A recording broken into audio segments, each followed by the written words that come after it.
आज हम इस वीडियो में जीएम क्रॉप पढ़ेंगे कि जीएम क्रॉप क्या होता है। तो जीएम का फुल फॉर्म होता है जेनेटिकली मॉडिफाई क्रॉप। वे फसलें जो लैब में तैयार की जाती हैं नॉर्मल फसलों में कुछ संशोधन करके उसमें कुछ नए जीन ऐड करके फसल को स्पेशल बनाया जाता है, उसको ही हम क्या कहते हैं, जेनेटिकली मॉडिफाई क्रॉप कहते हैं। आइए हम इसकी डेफिनेशन देखते हैं कि इसकी डेफिनेशन क्या होती है। तो ऐसी फसलें जिनके डीएनए के साथ लैब में वैज्ञानिक छेड़छाड़ करते हैं ताकि उनमें कुछ खास गुण पैदा किया जा सके जो कि नेचुरल रूप से उसमें नहीं था, उसे हम जेनेटिकली मॉडिफाई क्रॉप कहते हैं। फॉर एग्जाम्पल बैक्टीरिया या कोई अन्य पौधे का एक खास जीन में डाल दिया जाता है। ठीक, अब ये प्रोसेस कैसे होता है उसको एक्सप्लेन करते हैं। तो यह प्रक्रिया जो है आम तौर पर लैब में होती है, तो पता ही है। तो आम तौर पे पौधों का विकास प्राकृतिक तरीके से होता है, लेकिन जेनेटिक मॉडिफाई तरीके में प्रयोगशाला का इस्तेमाल होता है, तभी वहाँ पे जीन मॉडिफिकेशन होगा। वहाँ पे लैब रहेंगे, बहुत सारे इंस्ट्रूमेंट्स रहेंगे जिससे वो अपना एक्सपेरिमेंट करके एक नई जीन को, एक नई फसल को तैयार कर सकते हैं। तो खास गुण की पहचान करना, तो वैज्ञानिक देखते हैं कि किस जीव में कोई विशेष गुण हो, मतलब जैसे कोई भी प्लांट है तो उसमें कुछ स्पेशल कैरेक्टर हो, या फिर कोई भी एनिमल हो उसमें स्पेशल कैरेक्टर हो, उसको चूज करेंगे कि वो सूखे में जीवित रह सकता है कि नहीं, कीड़ों से लड़ सकता है तो क्या, तो इसका क्या है, ये खास गुण होता है। अब जीन का ट्रांसफर कैसे करेंगे, तो उस विशेष गुण वाले जीन को निकालकर जैसे कपास या मक्का के डीएनए के साथ जोड़ दिया जाता है, जो कि स्पेशल उन्होंने करेक्टर यहाँ पे देखा, खास गुण वाला पहचाना कि वो कीड़े से लड़ सकता है कि नहीं, सूखे में जीवित रह सकता है, उसके करेक्टर को लिया, उसके जीन को लिया। अब उस विशेष गुण वाले जीन को निकालकर किसी और फसल में डीएनए के साथ जोड़ दिया, तो ये क्या कहलाता है, हमारा जीन का ट्रांसफर कहलाता है। अब नई किस्म तैयार होगी, जब वो निकाल कर उस जीन के साथ ऐड कर दिए, उसको जोड़ दिए, तो अब हमारा जो नया पौधा तैयार होगा बनके, वो क्या होगा, अब जो पौधा उगेगा वह एक नया गुण अपने आप उसके अंदर मौजूद रहेगा। ठीक है, जेनेटिक मॉडिफाइड फसलों के मुख्य फायदे क्या हैं, तो क्या है इसका मुख्य फायदा, पेस्ट रेजिस्टेंस, बेहतर पोषण, प्राकृतिक मौसम और ज़्यादा पैदावार, ये सब क्या है इसके एप्लीकेशन, मुख्य फायदे क्या क्या वो करता है। तो मतलब जैसे क्या क्या, कीट प्रतिरोध है, इस फसलों पर कीड़ों का असर नहीं होता है क्योंकि उन्होंने जीन जेनेटिकली मॉडिफाई कर दिया है कि हाँ इस तरह की हम क्रॉप तैयार करेंगे जिसमें जल्दी से कीड़े नहीं लग सकते, इसलिए ये किसानों को महंगे कीटनाशक की ज़रूरत भी नहीं पड़ेगी।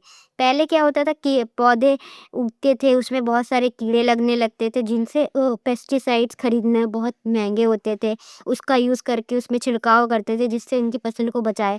अब ये जब इस प्लांट में ही वो ऐसा कर दिए हैं कि वो उसमें पेस्टिसाइड की ज़रूरत ही नहीं पड़ेगी, उसमें कम कीड़े लगेंगे या फिर नहीं लगेंगे। तो ये क्या होता है, हमारा जेनेटिक मॉडिफाई क्रॉप कहलाती है। एक ये इसका फ़ायदा हो गया। दूसरा क्या है, बेहतर पोषण देना। तो फसलों में विटामिन या मिनरल्स की मात्रा बढ़ाई जा सकती है, फॉर एग्जांपल गोल्डन राइस जिसमें विटामिन ए अधिक होती है। अब जो हमारा जेनेटिकली मॉडिफाई क्रॉप तैयार की जाए है उसमें हमारे ये मिट्टी कैसी भी हो, जो भी हो, उसमें मिनरल्स और विटामिन्स की मात्रा बढ़ा दी गई है कि अब उनकी कमी से इनमें कोई भी कीड़े ना लगे, इसमें कोई ग्रोथ ना रुके, ये सब कुछ पहले से ऑलरेडी इसमें आ गया है जेनेटिक मॉडिफाइड क्रॉप की वजह से। अब प्रतिकूल मौसम का मतलब है अगर हमारा मौसम जैसा भी हो, हमने फसल उगाए हैं उसमें चाहे सूखा पड़ जाए, चाहे बाढ़ आ जाए या फिर बहुत ओला पड़ जाए, इस तरह से वो उसको सहने की क्षमता रखता हो, तो ये फसलें सूखा, बाढ़ या अत्यधिक ठंड को सहने में बेहतर क्षमता रखती है। कौन सी क्रॉप, जिसे हम कहते हैं जेनेटिकली मॉडिफाइड क्रॉप कहते हैं।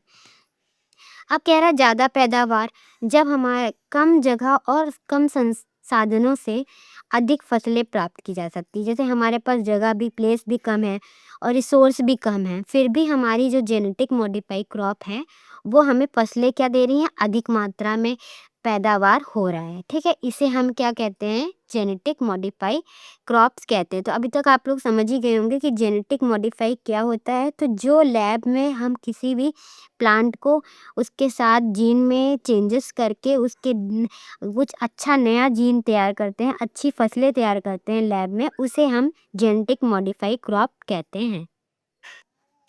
भारत में स्थिति तो क्या है, भारत में फिलहाल सिर्फ बीटी कॉटन को ही व्यावसायिक खेती के रूप में मंजूरी मिली है। ठीक है, खाद्य फसलों जैसे बीटी बैगन या जीएम सरसों पर अभी भी बहस और परीक्षण चल रहा है। ठीक है, सिर्फ अभी भारत में जो स्थिति चल रही है, सिर्फ किसको, जो जेनेटिक मॉडिफाई क्रॉप में बीटी कॉटन आता है उसको ही मंजूरी मिली है। बाकी बीटी बैगन और जीएम सरसों अभी बहस और परीक्षण में चल रहे हैं, क्योंकि इसके स्वास्थ्य और पर्यावरण पर पड़ने वाले आक्रामक प्रभाव को लेकर विशेषज्ञों ने अलग-अलग राय दी है। अब क्या है, ये है, मैं देखते हैं इसमें क्या है।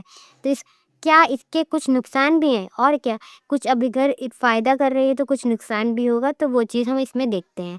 हाँ, कुछ चिंताओं की वजह से इसका विरोध भी हुआ है। ठीक है, तो पर्यावरण डर है कि ये सुपर बीट्स ऐसी घास जिस पर दवा का ना असर हो पैदा कर सकते हैं, तो इस वजह से इसमें इन्वायरमेंट में भी दिक्कत हो सकती है। जैव विविधता प्राकृतिक पौधों की प्रजाति खत्म होने का खतरा, जैसे कि नेचुरल जैसे क्रॉप होती है तो उसमें बहुत सारे दिक्कत नहीं हो जाती कि हाँ इसमें कीड़े भी लग सकते हैं, तो ये भी हो सकते हैं, तो उन्हीं को तो मॉडिफाई कर रहे हैं लैब में लाके। तो उनका कहना है कि वो जैव विविधता में जो भी पहले प्रजाति नॉर्मल नेचुरल होती हैं वो कहीं ख़त्म ना हो जाए, ये भी दिक्कत है। कॉर्पोरेट नियंत्रण क्या है, तो किसानों को हर साल बड़ी कंपनियों से बीज खरीदने पड़ सकते हैं। इस वजह से बीटी कॉटन भारत में एकमात्र सफल जीएम फसल है, जैसे कि ऊपर हमने आपको बताया कि सिर्फ अभी जो हमारी जेनेटिक मॉडिफाई फसल में बीटी कॉटन है वही जो है इसको मंजूरी मिली है भारत में। तो कैसे बनी, इसमें बेसिलस थ्यूरिंजिनेसिस नामक एक मिट्टी में पाए जाने वाले बैक्टीरिया का जीन डाला गया है। खासियत इसकी क्या है, ये बीटी कॉटन की, तो यह पौधे खुद ही ऐसे प्रोटीन पैदा करते हैं जो बॉलवर्म नाम के खतरनाक कीड़े के लिए जहर का काम करते हैं। ठीक है, और फ़ायदा क्या है, किसानों को अब फसलें बचाने के लिए बहुत ज़्यादा कीटनाशक स्प्रे करने की भी ज़रूरत नहीं पड़ती है, क्योंकि इससे मॉडिफाई क्रॉप है। तो वही चीज़ बताया था कि ये खुद जो ऐसा है उसके अंदर केमिकल प्रोटीन पैदा करती है कि वो जो दूसरे कीड़े लगते हैं उनके लिए जहर साबित होती है। और इसमें ज़्यादा पेस्टिसाइड स्प्रे करने की भी ज़रूरत नहीं होती है, नेचुरली अपने बिना किसी कीड़े मकोड़े से फसल तैयार हो जाती है। जीएम मस्टर्ड क्या है, जो जेनेटिक मॉडिफाई मस्टर्ड क्या है, तो सरसों जिस पर अभी बहस चल रही है, इसे दिल्ली यूनिवर्सिटी के वैज्ञानिक ने तैयार इसने ने किया था। ठीक है, मकसद क्या था, भारत बहुत बड़ी मात्रा में खाने का तेल विदेशों में मंगवाता है। ठीक, तो जेनेटिक मॉडिफाई सरसों का पैदावार जो होता है उसको, उसकी संख्या को मतलब कि 25 से 30% बढ़ाया जा सके, इस वजह से ये जेनेटिक मॉडिफाई मस्टर्ड का एक्सपेरिमेंट कर रहे थे कि ये भी आ जाए, तो जो इसकी खपत है जिस हिसाब से उसमें बढ़ोतरी हो जाए, 30%, 25 से 30%। विवाद क्यों चल रहा है, अब ये देखते हैं इस पे विवाद क्यों चल रहा है। तो मधुमक्खियों पर बुरा असर पड़ सकता है, तेल की शुद्धता पर सवाल उठ सकता है। फिलहाल यह मामला सुप्रीम कोर्ट और सरकारी समितियों के बीच में प्रक्रिया में चल रहा है।